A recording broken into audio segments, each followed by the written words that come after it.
Welcome, everybody, to another installment of Omni Bros Live, or rather, I should say, Otaku Bros Live. You see, twice a month we like to take over. The manga boys like to take over and talk some otaku goodness for you guys. Anime, hauls, previews, reads, discussion topics, all centered around otaku culture. Basically, your anime and manga.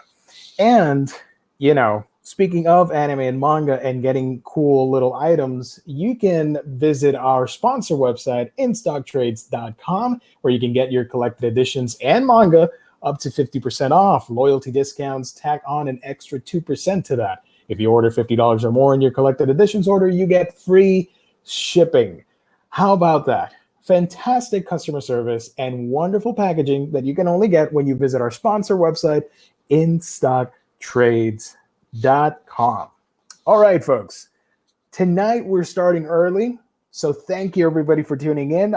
It's completely impromptu. We were supposed to appear at a later date, but now I'm seeing people pop up in the chat. Thank you so very much.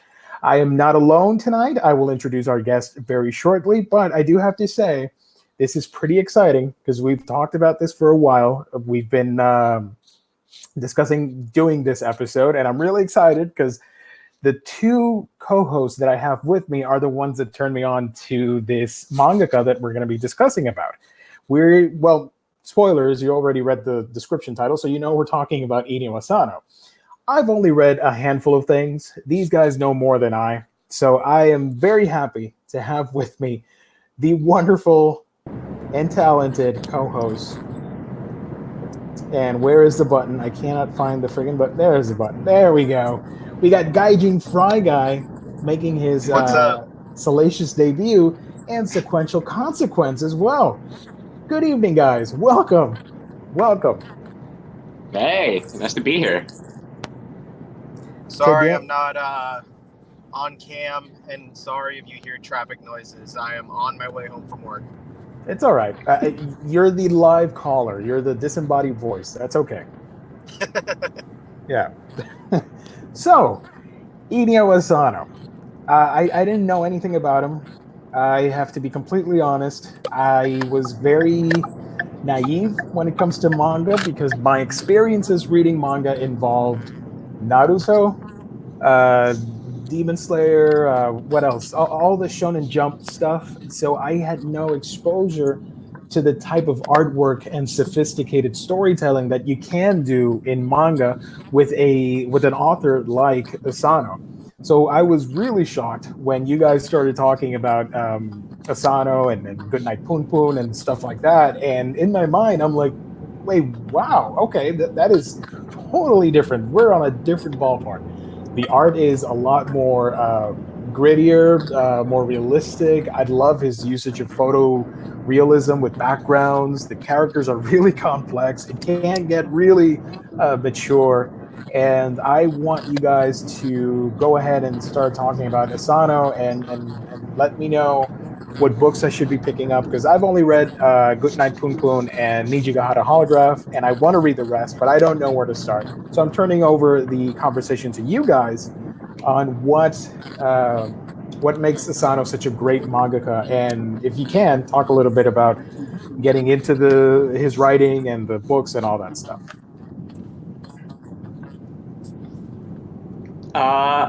Okay, so I don't even know where to start, honestly.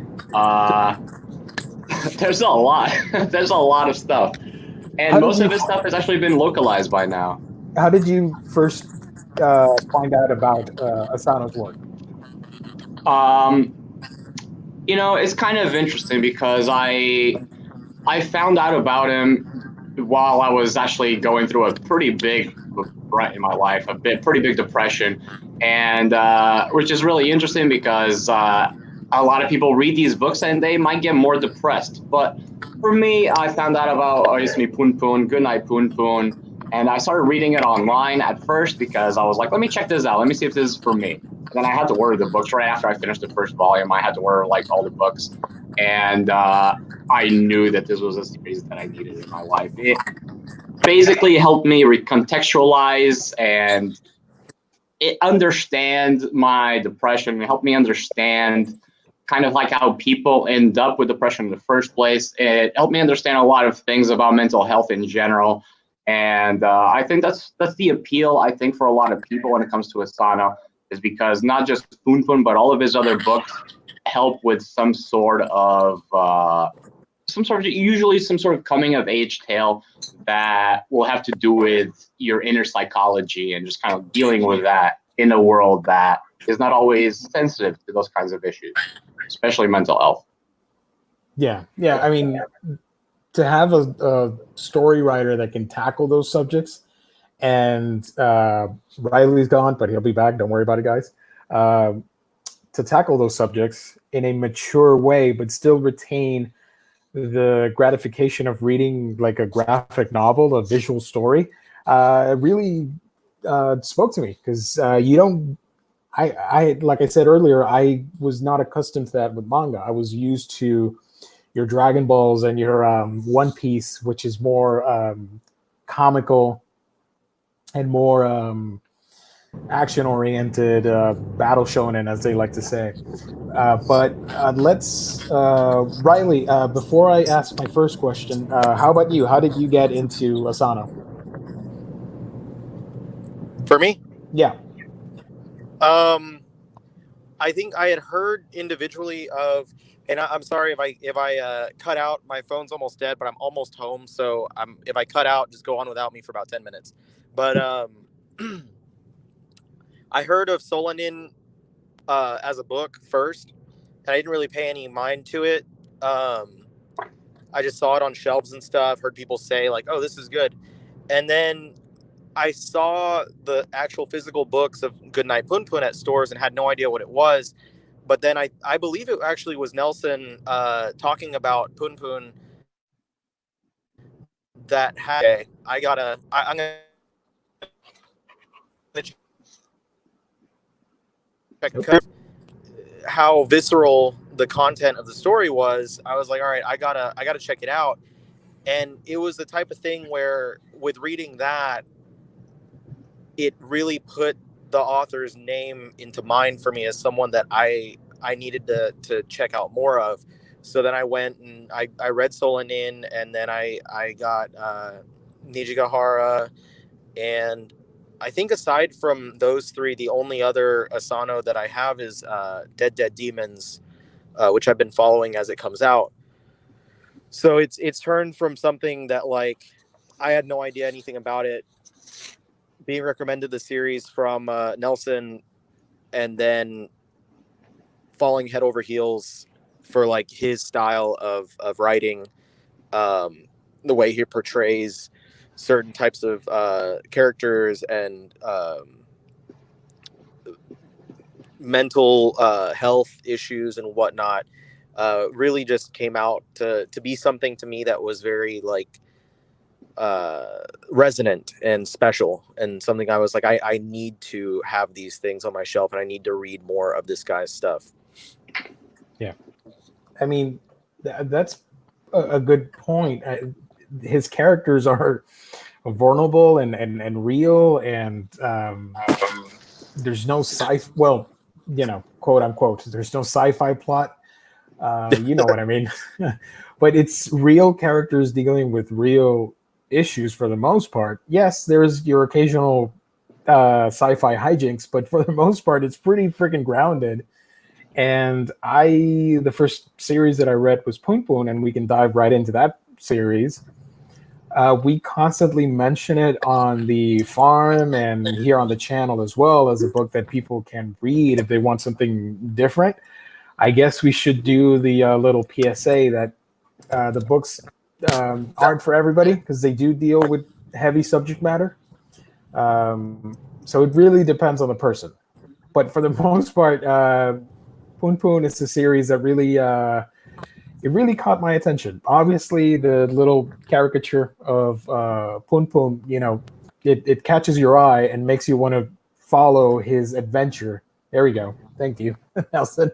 Um, yeah, David says some might even say it's too real. Yeah, and in the case of Poon Poon, we follow this character around, and he is drawn like that. I guess you can relate to the character by not having a face. You can see yourself in him, or something like that. And we follow his adventures growing up and all the crazy stuff that happens. We're not really going to spoil much about the books, but what did you guys think overall about Goodnight Poon Poon? I mean, it's my favorite series for a reason. I mean, I think I already explained a big part of why. Going too deep into it would I think I would have to sort through my thoughts a little bit too much, which is why I've been so daunted by actually making an actual review of this, because there's a lot to unpack. Yeah. But I think it's like you said, like you can, part of the reason why Poon Poon is drawn as a caricature is because you're supposed to kind of project yourself onto him to some degree. I know not everyone can, but that's part of the reason why it's like that. And that's kind of what caught my attention to the book in the first place, I'm pretty sure. And then you get pages like this, like what the, like, come on. Oh yeah. But yeah, like the thing is, I read I guess you would say happiest part, like the childhood part first, and that's kind of what struck me, because I don't remember a lot of my childhood. I don't know if it was all the moving, but I just don't remember a lot of it. So I think that really helped me out a lot. So I think the part that really helped me was the part before the really dark parts. But I'd say even the stuff that comes on later on is still, I think, very useful to kind of sort through your own mental health, I think. Yeah. That first part when he's super young kind of reminded me of like Stand By Me or something like that, with all the kids and the adventures that he goes on. And I saw that and I'm like, oh, okay, it's sort of like a Stand By Me manga. But then it goes off the rails in dark territory that I'm not used to reading. And some of the people in the chat are saying that it does stick with you. And I do agree. After I finished reading that, I was not the same. And I can understand why some people would want to stay away from it. But that first volume I really liked a lot. And I could sort of see myself in some of the situations and relate to the stuff that was going on, because to some extent it's growing up, there are universal things that we all experience, and what Poon Poon is going through, it can be relatable, if not kind of hilarious. Yeah, although I'm sure there's a lot of stuff, a lot of the darker stuff that I'm sure not a lot of us can relate to, but it still can kind of touch on things that we might be able to kind of interrelate. Yeah. Yeah, there's definitely in the opening volumes or so when he's a child, like it's easy to see myself in those situations. And if not seeing myself, at least seeing like, oh man, I knew someone that was that this was exactly like them, and stuff like that. Like, oh, my friend when I was a kid was up to this stuff. So it's, it starts, I think it's a nice take to show, because the book, as we've been saying, goes into some darker places, and it's nice to have that like grounding of, it's almost like when they have movies like dramatizations of people's lives, and like of what this person has done as an adult, whether it's someone has done good or bad, but seeing them as a kid, it's that like every kid has a childhood in one way or another. And you start there and kind of look around at what he's going through and how his situation can affect what he's got going on, and how he is as a person and how he is as he grows up. And so those little differences are the things where I see myself like, okay, I can see myself in these situations, but he has this going on and he has this going on. And that, I think I can see like the influence that might have molded him as a person, whereas I was molded differently because in my life I had this and I had this person and I had that. So it's very interesting and good to see that before kind of getting into the adolescence and young adulthood stages of the story of Poon Poon. Yeah, I feel like that's in part what really sets it apart, because if you didn't have such a big timeline where you get to see him up until like his 20s or so, Yeah. If you didn't have such a big timeline, you wouldn't really understand how like the things in his past actually did affect the things in his future. And the thing is that the manga never actually tells you straight up, or like even Poon Poon doesn't ever figure out a lot of things straight up, like, oh, I'm this way because of this. It just kind of leaves it there for you to kind of ruminate and kind of think about and just think like, oh, maybe he's like this because of this thing and because of these things that happened to him in the past. Maybe he's like emotionally closed off because of these things. I don't want to go too much into spoiler territory, but that's pretty much. I think that's one of the big appeals to manga, especially for me personally as a 20-something-year-old. Like getting to see basically someone's whole journey up until then just helped me out a lot. I think as it goes forward, it's a very visceral experience in that it made me feel a lot of different emotions throughout the story for very different, each different character doing different things.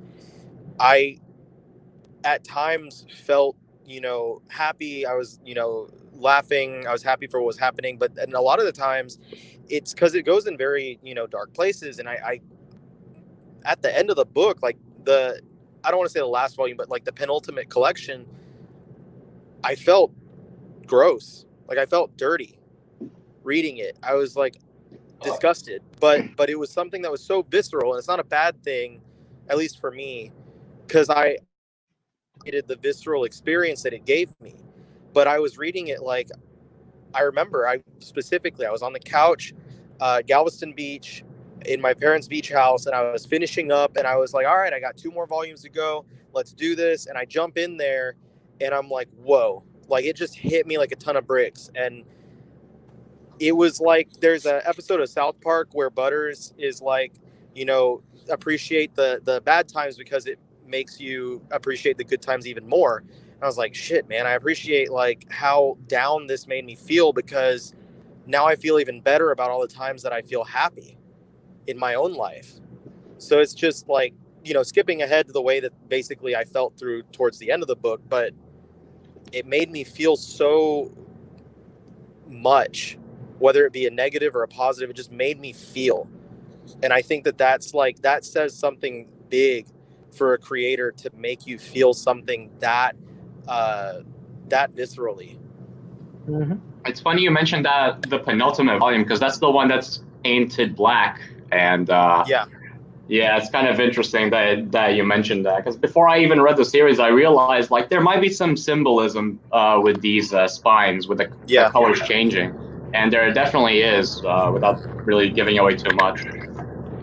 There's a ton of little symbolism where like I'll say I wasn't expecting like I try to go in without expectations on a lot of stuff, and I wasn't expecting a lot of different things like that. And like there's a lot of symbolism in that, and symbolism in the way that the character is presented throughout the series. Yeah, he And a changes lot of it is appearances a couple times.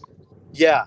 And in a lot of it, it's very much open to interpretation. And I know that in our own personal, like our chat, we've talked about stuff. And I have a very, very different interpretation of the end of the series than like than others. I know I think Alex has a very opposite interpretation of me from that. But like that's something else that I really appreciate is it's not straightforward with you. It's it lets you make your own assumptions and make your own guesses as to what everything means and what's actually, what happens and where people go from there and stuff like that. So that's something that I really think is a sign of a great, strong writer to be able to give us that.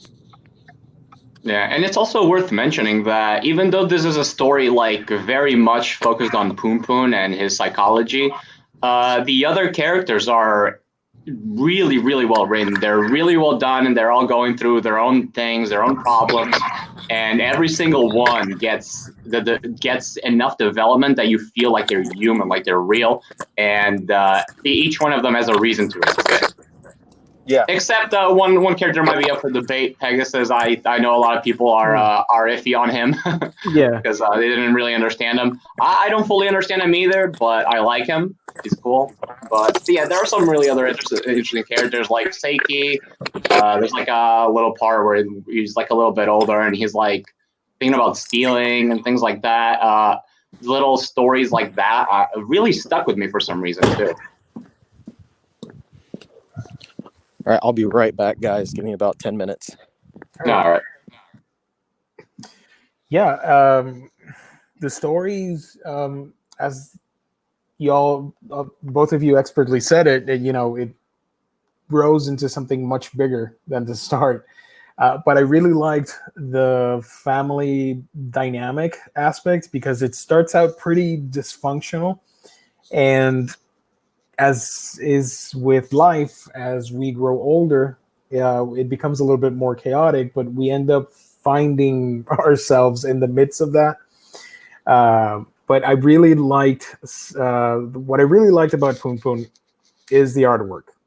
It blew me away how detailed and gorgeous it looks, and it was the first time I was looking at a manga with the photo realism thing that Asano does.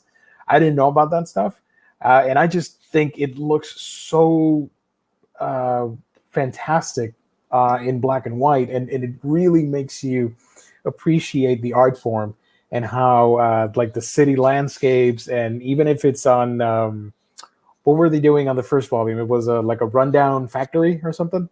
Yeah, something like that. Yeah, they that was the first arc. Yeah, they went down to a Yeah, factory. Yeah. stuff like that where you see how run down it all is, and it's gritty and real, and it feels like you could be there with those characters.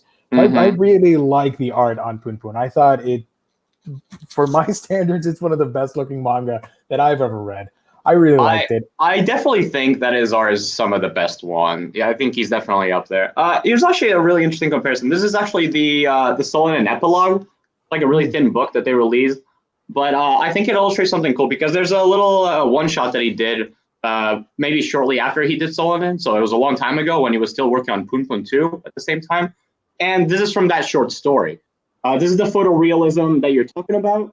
yeah, And you let can me. see here it's not as developed as it is in Poon Poon. Yeah. It's kind of almost he didn't really alter it too much. It still looks good, but he didn't alter it too much, right? Hmm. But then you skip forward to the actual Solonin after story, and I can't really find too many examples, honestly, because he's not really using it as much. But you can see such an evolution in his art. This is something a little bit more recent, and the content, Nice. just the difference in how it looks is completely different. Like this is like the older one, Yeah. and this is newer style, and just the difference is so incredible. Hmm. That's kind of more or less what his art style looks like in Dead Demons and in the upcoming Downfall. Yeah. Oh yeah, that scene. The scene when they are in the factory and the stars in the sky. Yeah, beautiful stuff. I mean, he just has a knack for composition and the backgrounds and all that stuff that I really appreciate. It's very cinematic, even if it's blending 2D with the photographic aspect. It's still fabulous in black and white. I really love it.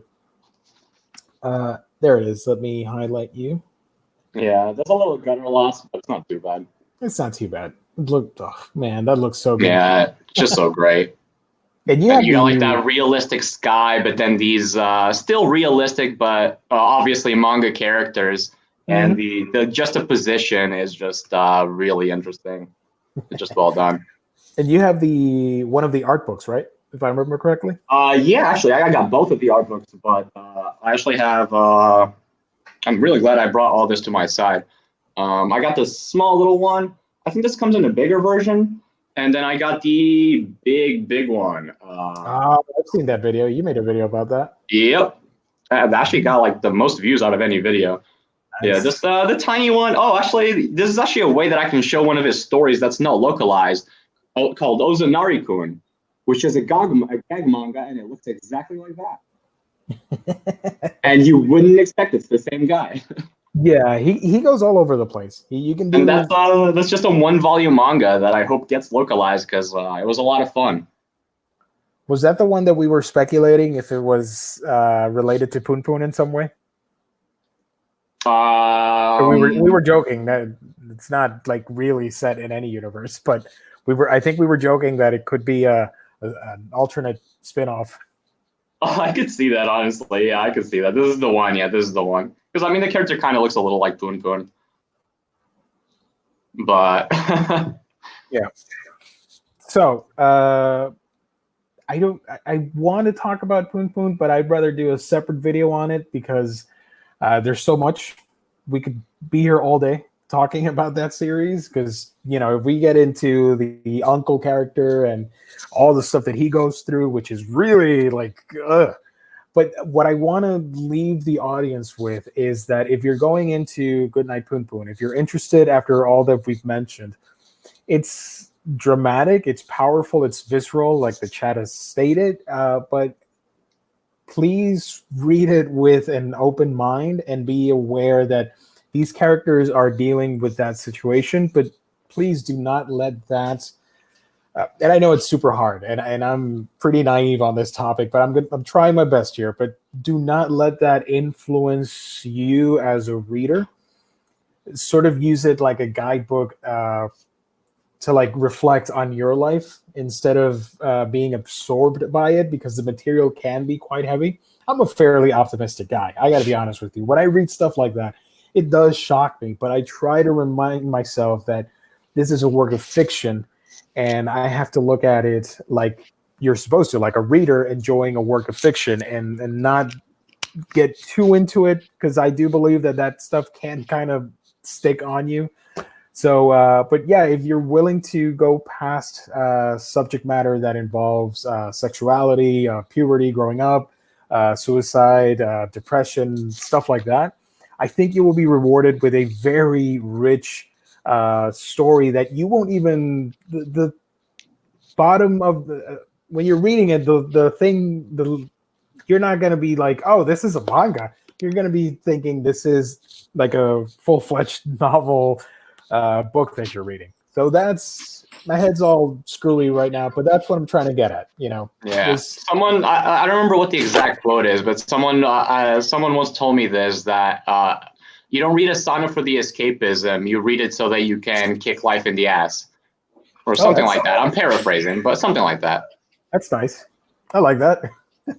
We could all use some ass kicking lately. All right. So there was actually like a little thing that Alex tagged me in. Yeah. And they described Poon Poon in a very brief and I think it was the most succinct explanation I've ever heard of it. It's an exegesis of familial trauma and mental illness. Poon Poon is fearless comics. Follow bird caricature Poon Poon from childhood to adulthood as he selfishly pleads with a world that refuses to bend his way, seemingly laughing at his every request. I really like that last phrase. That is it's very well put. Yeah. Mm-hmm. Okay, so it's not a Poon Poon episode. Asano has a ton of work. So we're going to move on to some of his other material. Let me bring up Nijigahara Holograph, which I thought, and I'm going to curse here, but holy shit, I didn't know what the hell I was reading, and I had to read it like 3 or 4 times to grasp all the complex things that Asano's trying to do. What can you guys tell me about Nijigahara Holograph? I didn't understand it. I understood it at the time, but it's been a while now. So if you ask me anything about it, I'm not going to be able to explain it. I read it, I want to say last summer. And I think I went through it pretty quickly. And honestly, I didn't understand it. I didn't get what was going on there. So I was actually hoping that you guys could clarify it so that I could go back and maybe I reread wish I had reread it before the show, because I don't remember a lot, honestly. But I would say if you're a fan of the back of the book actually describes it as David Lynchian, and so if you like David Lynch, if you like even if you like Morrison, honestly, I think you could like this. I think you could enjoy this. I think I wasn't expecting that. It's pretty crazy. Yeah. I wasn't expecting that, because the other works of his that I've read are they're more grounded, I guess, in concept.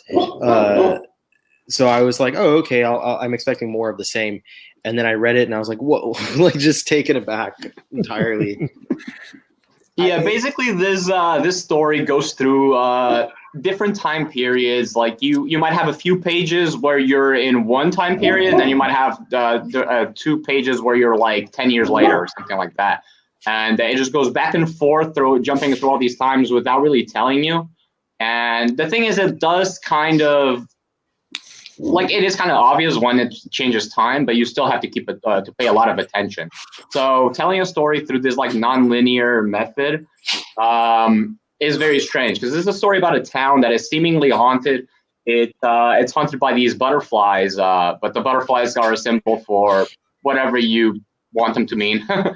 I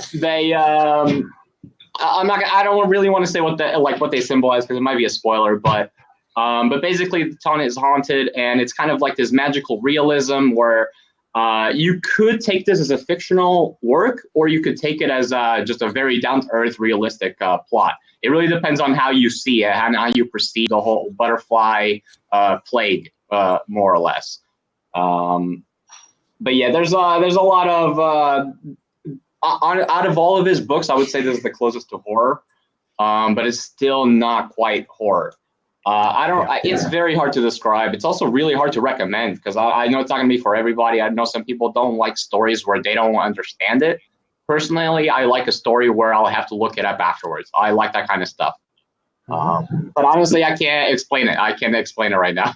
I would have to reread it again. Nijigahara, from what I can remember, because it's been a while, I did a video on my channel if anybody wants to check that out. Yeah, that was a great video. You did a great job explaining it there. Thank you. From what I can remember, because it's been a few months, short attention span, yay. The town, it's more like psychological horror, because this girl, basically in a nutshell, was pushed down this well because she was being bullied, and there was this folklore in this small town where this demon ended up bothering this town, and they sacrificed this young girl so that the demon would eat her and would be satisfied, and the curse would end. But of course, it's not literal, because there are no monsters in that story except for the humans themselves and the horrible things that we can do to each other. And then we move on to other characters in the same setting that are coping with the tragedy that they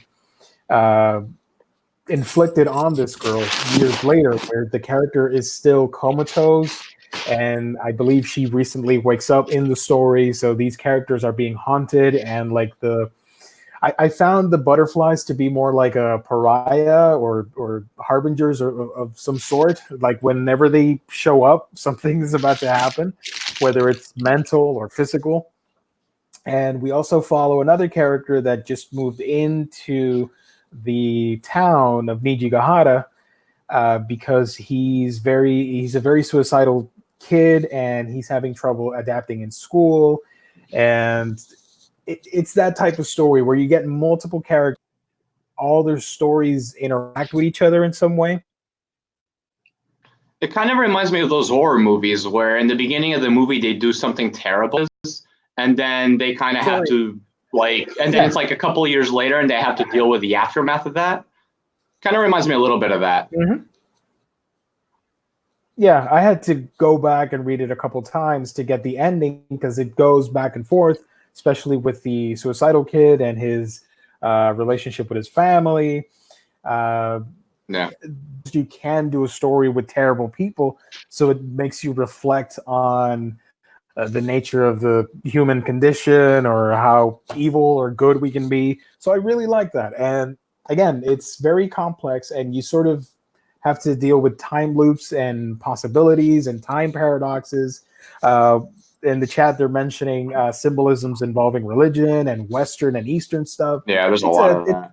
It's a compact read that you really have to pay close attention, because I got lost with the characters, like you said. A minute I'm reading about this guy, and then he's there, but he's younger, and then later on he's back older again. I'm like, wait, what? And I think it's impossible to really understand this on a first reel. It really is. You're really gonna have to go back and forth in the pages, or just reread it completely, or just look up some explanations. And the thing is, even if you look up some explanations, which I did a lot, a lot of them will miss things that others will bring up that will open up like a whole different way of viewing the story. That's why it's one of my favorite books. There's just so many ways of looking into it. Mm-hmm. Yeah, and again, the art is fantastic. Yeah, it's great. When he does the trick with the butterflies, it literally looks like it's a full motion picture with neon lights. He's able to give that aspect to that scene, which just blows my mind every time I see that drawing. There's that one right there. I'm not that's the one. There's a couple of them. I think that's one of them. The other one I was thinking of was in the ravine with the where the well is, and you get like a panoramic shot, and all the butterflies show up. I think I know what you're talking about. I can't find it though. It just looks really surreal and really speaks to the nature of the book. But yeah, Nijigahara holograph. What else is there for Asano to talk about? How about Dead Demon something that you guys are into? That's the only one I haven't read, so this is all on Riley. See, I have been keeping up with this one as it comes out in the US, and it's still going in Japan. It's interesting. So the idea behind Dead Demons is there is an alien invasion. There are aliens that are on Earth. There is like a spaceship that is above the city and stuff. It's like a constant interaction, but it really just focuses on the everyday lives of this group of friends as they're in school, as they're growing up and stuff like that, and like how their lives go around this invasion that has been happening and stuff. So it's a really like, once I kind of got that as the idea behind it, and I was like, oh, like the invasion is not the main thing. The invasion is just something that's happening.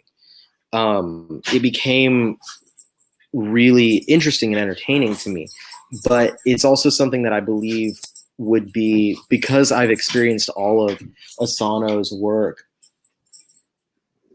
I've experienced all of Asano's work in complete format and reading at my own pace. It's definitely something that I think will warrant rereading once it's complete, to kind of get the whole idea on paper. That's why I've been waiting to start it. Yeah, and I don't blame you.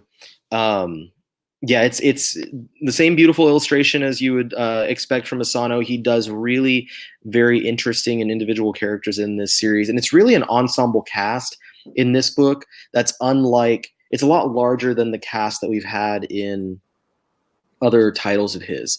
We have a large group of friends, and there are chapters that focus entirely on certain characters, and others are just completely missing. So it's a nice ensemble with very completely different characters who are in different situations. And I think that's really the strongest part of this series is the character work, and having you really engrossed and entertained with what's going on with these people. It has not thus far gotten into the darker territory like a lot of his other stuff, or pretty much all of his other stuff does. I think there's little hints of it. There's little tinges of that darkness that are popping through every once in a while. But it's not quite there yet. So it's something where I'm like expecting it. I'm on the edge of my seat, like, all right, when is this going to go downhill? Like when is it going to happen? Are you caught up? To the US releases, yes. I'm kind of curious. Would you say because of that, it would be a good series to recommend to someone as a first Asano book?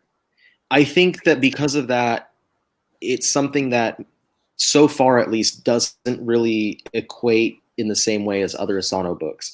So it's hard to use it as a litmus test to be like, if you like this, then you'll like the other books that Asano has written, because it stands apart.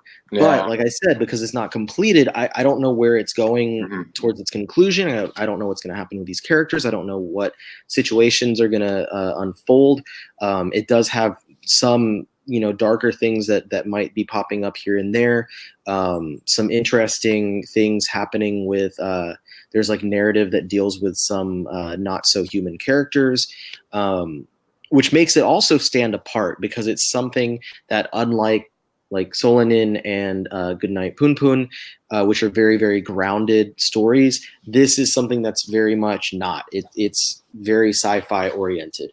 I think it's something that a lot of people would enjoy, but it, like I said, it's not the thing that I would say like, oh man, read this and then go read other Asano stuff. Yeah. It So almost I seems like you recommend could it. flip that on its head. You could probably say, like, if you don't like Asano, you might like this, even Yeah. though it's still Asano. Yes, until it ends and then we find out about all the secret dark undertones that I didn't pick up on as I It's was like, oh, they initially were reading all it. just stuck in this world and nothing was real. It was all limbo or something like that. And then everyone winds up mass suicide pact or something like that, and then you're like, oh shit, this is the darkest thing he's written. I don't know. I don't know what to expect from it. But it is entertaining. I do enjoy it. I am really looking forward to seeing what he does with this series as it goes on. I'm kind of disappointed that we're almost caught up and that there's huge breaks now between volumes, because this is what allows me to forget what the heck's going on in the books that I'm reading, is these huge breaks between volumes, and then I got to go back and reread or like Wikipedia stuff and be like, oh yeah, I forgot about that. Yeah, I dig it. I think though, on the note of what would be a good litmus test for reading Asano books, I probably would go. I'd throw Solon in at people first. Yep. I Because agree it's with that wholeheartedly. I think Solanin would be an easy recommend. Because Yeah. while it still has some of those dark things, they're really few and far between. And it's a single volume. It's easy to get. It's not expensive. It's a complete story, and it's a good story too. It's very engrossing. It's all in one. It's engrossing from beginning to end. And this is the story that, because this one is more about people that are closer to like our age. Like I think they're like early 20s in there. So I'm late 20s. Gio's early 30s. So it's something that's more close to like our life, and it's something that I think is a lot more relatable for a lot of people that are our age, and like the subject matter that's going on in there. I haven't read Solanin. What would be the series of the plot summary for it?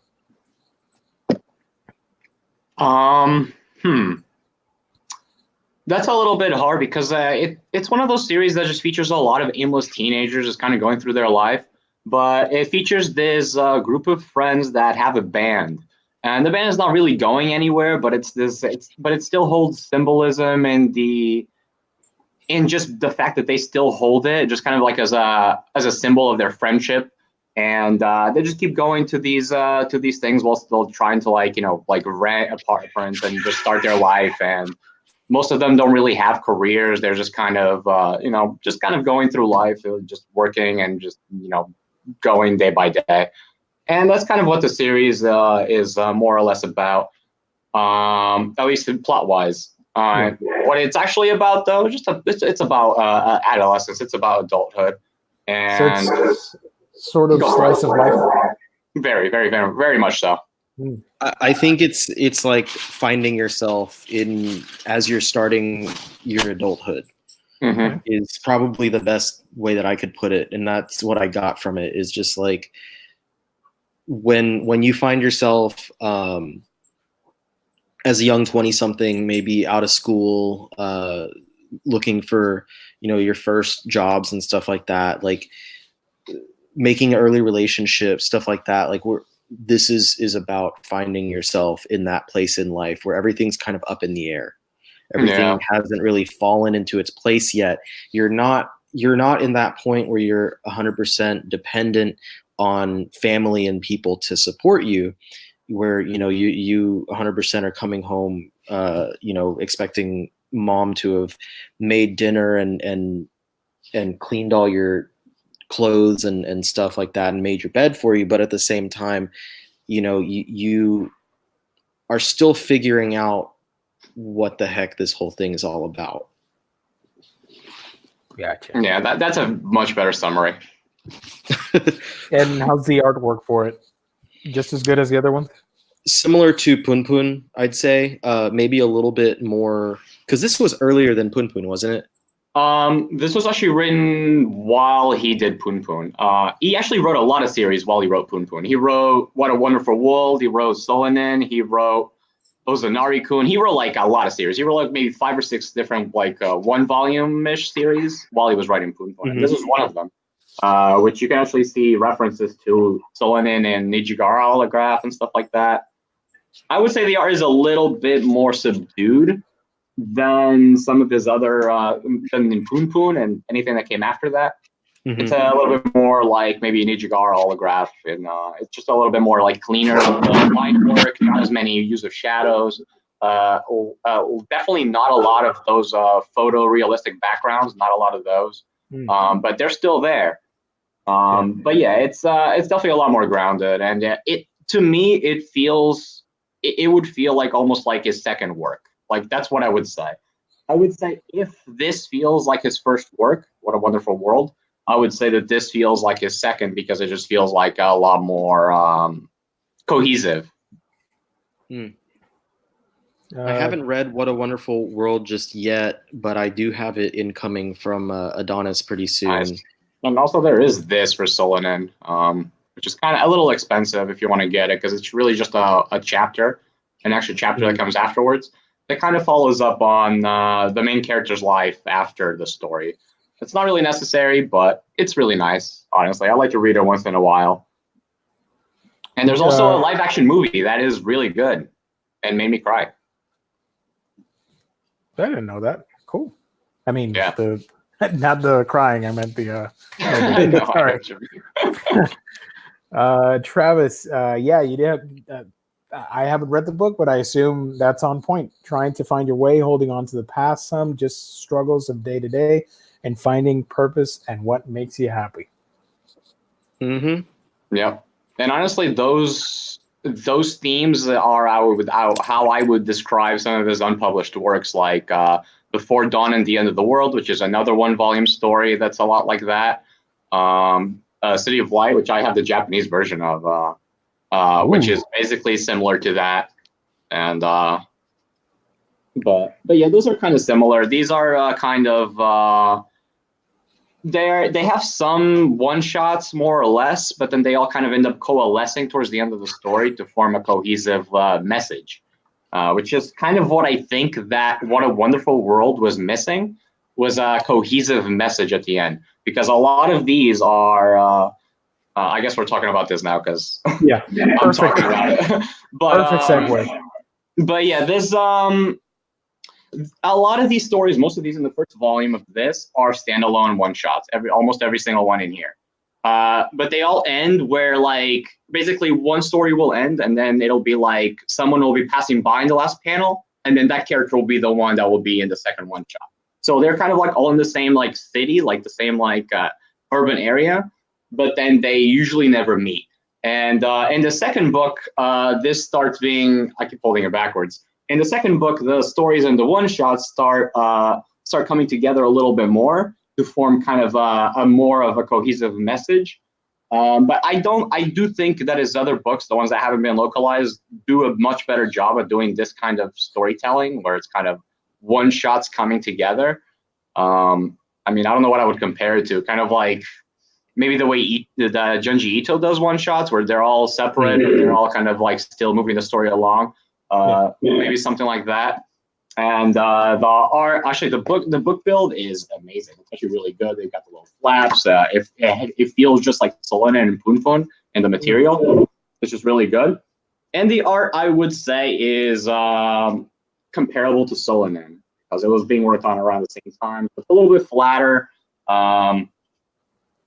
I like the scene a lot where he just pretends to fall off. He doesn't actually fall off. But I just think if you like one shots, if you don't like one shots, definitely I don't think you're gonna like this. But if you're okay with that, I think you're gonna enjoy those a lot. I think it's probably the weakest of Asano's works, but I still think it's very good. That is What a Wonderful World, right? Yep, What a Wonderful World. So I think with that, there's in English only one more. Yep, only this. Yeah, I was And just gonna ask about that because I haven't read that one at all. I know I've heard you talk about it, and I think Adonis talked about it and the subject matter and the maturity in it and stuff, but I have no real idea about anything I'll about say it. one thing. I think he has the best art here so far. I think this is the best art that he's had. I haven't read Dead Demons and Downfall. I'm assuming that's probably going to be a little better, but I think the art here is probably some of his best. Yeah. I just think this background work, and actually, this is a really good page to show. His background work, just his expression, everything just comes together really well in this Nice. one. It's really hard to find it's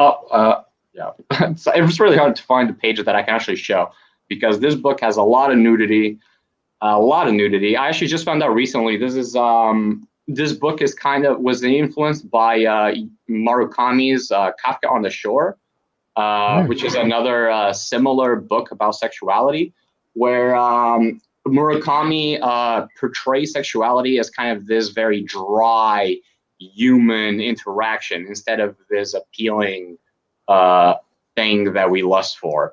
And that's much the same way that Asano portrays sexuality in this book.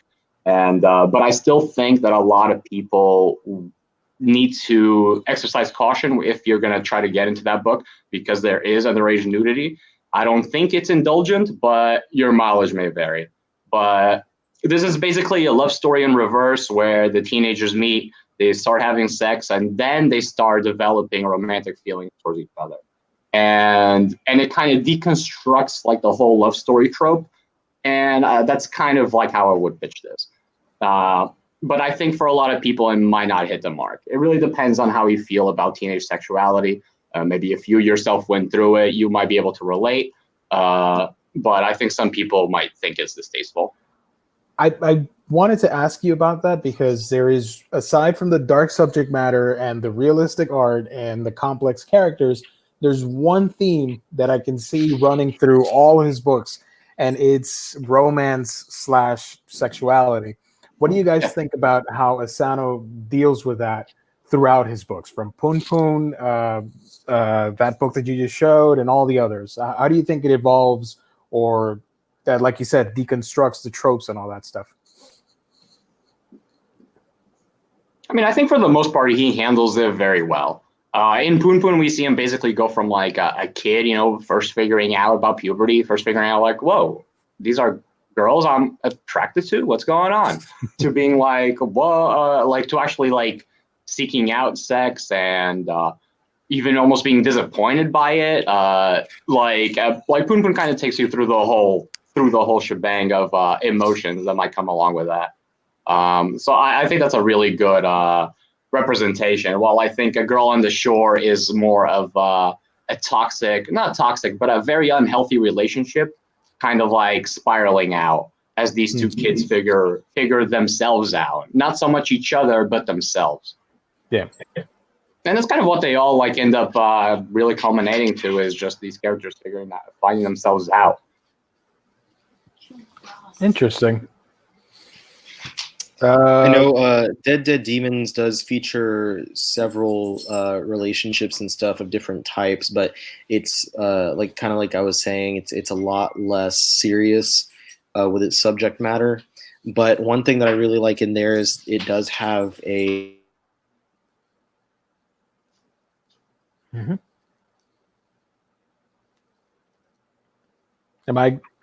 Is it me or you there, Gaijin?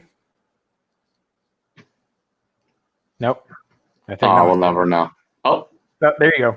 You're back. It has a really nicely portrayed gender non-binary character that Demons? I really come to enjoy in that book. And they became one of my favorite characters in that series just because of how well Asano writes the character.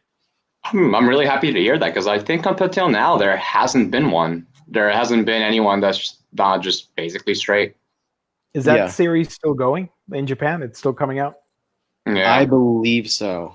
I think it has 9 volumes in Japan and 7 here. Okay. So it's being published very slowly here, but Asano is also working on it very slowly, which is kind of sad. But I mean, At least It's he the keeps perfect. putting out the materials, the Yeah. perfect material. L. Denver says, "Girl on the Shore is great, except for those moments their ages pop back in your mind."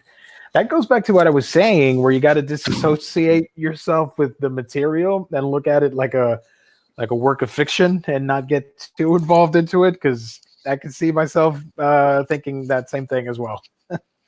Yeah, that's why it's a little bit hard to recommend. I don't really know how a lot of people would feel about it. Yeah. What else is there from Asano out here? Is that everything?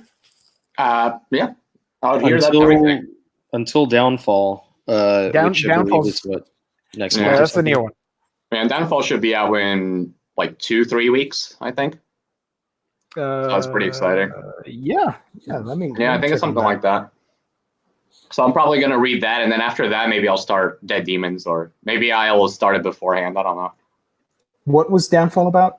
It's semi-autobiographical or something like that? I think all I know is that it's about a mangaka down on their luck. I think the synopsis is something like, "What do you do when you finish your first manga and then you don't know where to go from there?" Something like that. And then how do you recapture that like glory, or I don't know. It seems like someone who's like really having anxiety about what new series they're gonna make, but I'm not really sure where that's gonna be going. It comes out February 18th. Nice.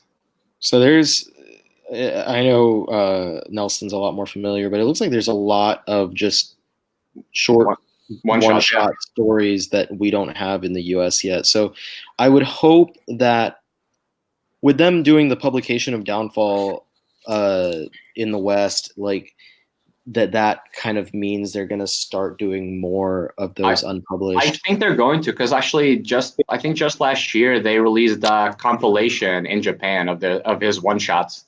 So I think that is promising. I think that's definitely promising. And the fact they're releasing Downfall now maybe means that they're eventually going to go back through his older material that they never got around to, which we're not missing a lot. I like, out of like full series or series that are 1 volume or more, all we need right now is City of Light, which is the Japanese book I showed you, just is right here, just 1 volume. With The End of the World Before Dawn, that's another one. That's just like a one and done. And then Ozanari-kun, which is his gag manga, which is like it's semi-colored. A lot of it is colored. Most of it is like he'll usually color like certain very specific parts of it. But that's a gag manga, and that's also 1 volume. So we only need 3 1-volume series to be localized here, and then his one-shots. That's it. That's all we really need. And given Viz is not opposed to doing collections of one-shots, as we've seen with a bunch of the Junji Ito collections, like Smashed and Shiver, then it seems like something that realistically we could see happening. Fingers crossed. Yeah, I think there's a lot of promise for it. I think we're probably gonna get them. Let me highlight Travis real quick, because he went through the effort of there we go. Thank you. The description for Downfall. So thank you, buddy. So what if your first series just ended and you have no idea how to start the next one? Your marriage is breaking up. Your pure love of manga has been destroyed by the cruel reality of the industry, and nothing seems to fill the sucking void inside you. Find the secret combo for a new hit manga series and everything will be okay. So that's the summary for Downfall. I'll pick it up. I'll read it. See, it's kind of interesting because that one seems like we've been getting all these things about either like your psychology as a child or psychology as a 20-something-year-old, and now it seems like we're getting something a little bit like further down the line, where it's like someone who maybe has already an established career but kind of like not happy with it, or maybe they don't know where to go with it. So it's kind of cool that now we're getting a little more of a different demographic, I guess. Yeah. We are running.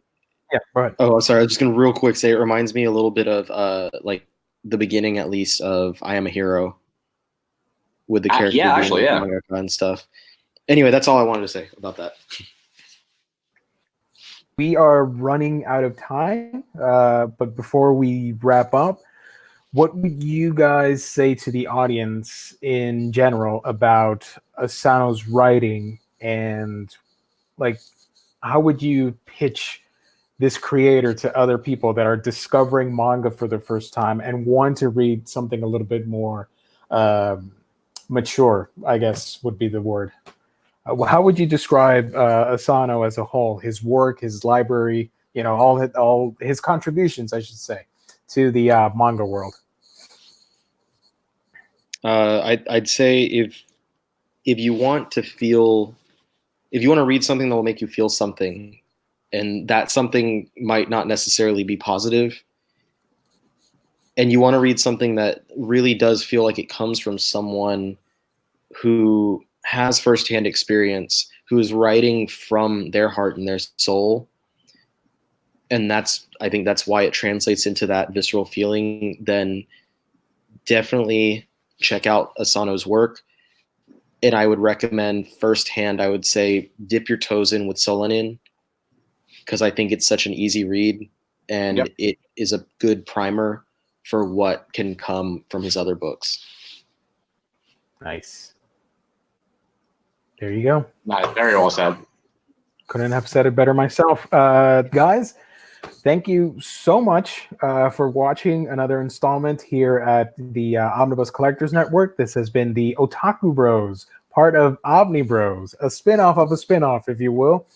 Thank you for tuning in. Thank you to my wonderful co-host for joining me and talking about Inio Asano. Hopefully, you guys were entertained and you want to pick up these books on this creator spotlight. Hopefully, we can do more mangaka spotlight later on in the year. But let me remind you that if you want to pick up some of these books by visiting InStockTrades.com, you can get your collected editions and manga up to 50% off. Loyalty discounts tack on an extra 2% to that. And if you order $50 or more in your collected editions order, you get free shipping. Fantastic customer service and wonderful packaging that you can only get when you visit InStockTrades.com. Thank you, everybody, for tuning in. Sorry that we kind of have to cut things short. I would love to do a Q&A, but we got to wrap it up. Thank you, everybody, for tuning in. Sequential Consequence, where can they find you on the internet? You can find me at exactly that, Sequential Consequence, on YouTube. You can look that up. Other than that, you can find me on Otaku's Farm, usually talking about manga and anime. Woohoo! Subscribe, yes, because Nelson does amazing work, and I love his videos. I actually have a whole that should be uploaded by now, so maybe go check that out. All right, finish this episode, then go watch his haul video. Yeah, afterwards. Make sure to watch this one first.